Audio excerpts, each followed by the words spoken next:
All right. Now, a lead just came in, bam, right into the email, right? What do we do first? Right. First, let's actually take a look at our lead notification process. We're going to want to make sure that our phone is going off, that alarms are blaring. When you get a lead, you need to make sure that the alarms are sounded, right? And everyone knows to rush into action.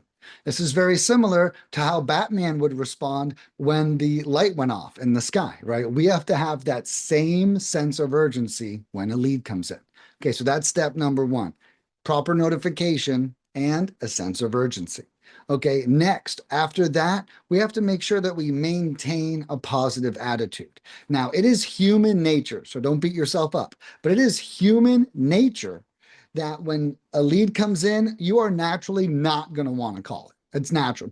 Take it from me. I've been generating lead for over 8 years now, going on 9. And my clients will pay me to generate leads and they still don't want to call them.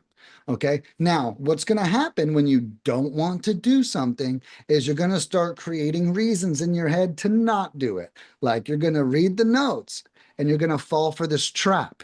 And the trap is this lead sucks. These notes suck. I'm not calling this lead. Whoa, whoa. Whoa, wrong attitude, wrong attitude. Okay. That is not the way we should be looking at leads. So we need to understand how human nature works. Something just came in. Naturally, we don't want to do it. We don't want to put ourselves in an awkward situation. We don't want to make this call. We prefer it be done for us by somebody else, right? I get it. I get it because we're not super comfortable yet, right? So we got to be careful that we don't talk ourselves out of it just because we don't want to do it. So, one of the things I do to combat having a negative attitude is visualizing a very positive outcome. Don't forget why you're doing this in the first place, whether it's to change your life or your family's life, or just start creating generational wealth in your family tree. Whatever your goals were to start, that's where your head needs to be right before you make these calls. So when a lead comes in, even if it doesn't look that great, what we need to do is make sure that we are maintaining a positive attitude whenever we are approaching it. Okay. If we piss ourselves off or if we make ourselves grumpy before we make that call, I guarantee you that call is not going to go well. So the best thing you can do is maintain a positive mindset, and the best way to do that is visualizing a positive outcome. That lead comes in, all right, this is my chance to make $50,000. All right. My whole life is about to change right after I call this lead. And you know what the truth is about that statement? Is it's true. Whether you close that lead or build a relationship or whatever a positive outcome is, or you fail to, either way, you're closer to accomplishing your goals.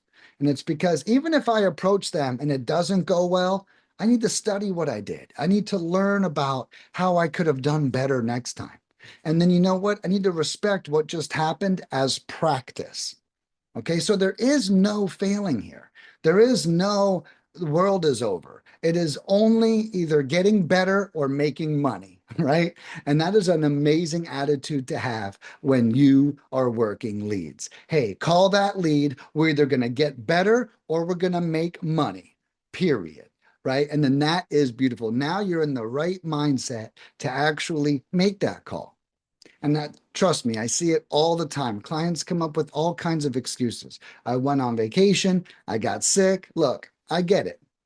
I'm not judging you, right? I'm not judging it. I get it. It's an awkward thing. But the best thing we can do is find a way to overcome that awkwardness, overcome that fear of calling that lead. And then as soon as you call a lead and you actually close the deal, you are going to understand exactly what I'm talking about. I spoke to one of my biggest clients yesterday. The guy spends $35,000 a month on lead gen. You know what he said to me?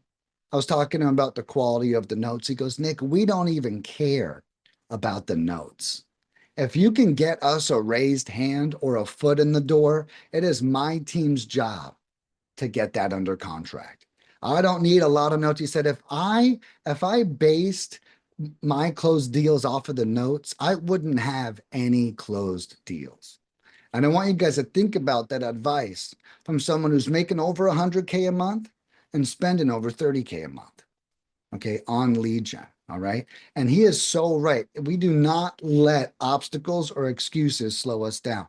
Go in with the great attitude, visualize a positive outcome, and show up extremely pleasant to that seller.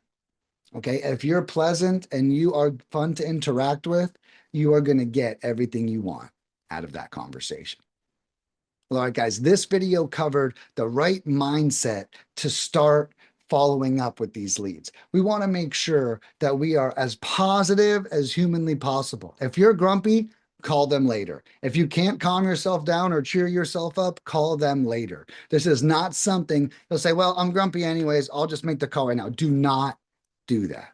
I promise we do not create positive outcomes while we are upset. Okay. So do not do that. Make sure you're in a positive mindset. If you cannot put yourself there, just take a break, go do something that cheers you up, and then come back to the lead. So that is my ninja advice on maintaining a positive attitude.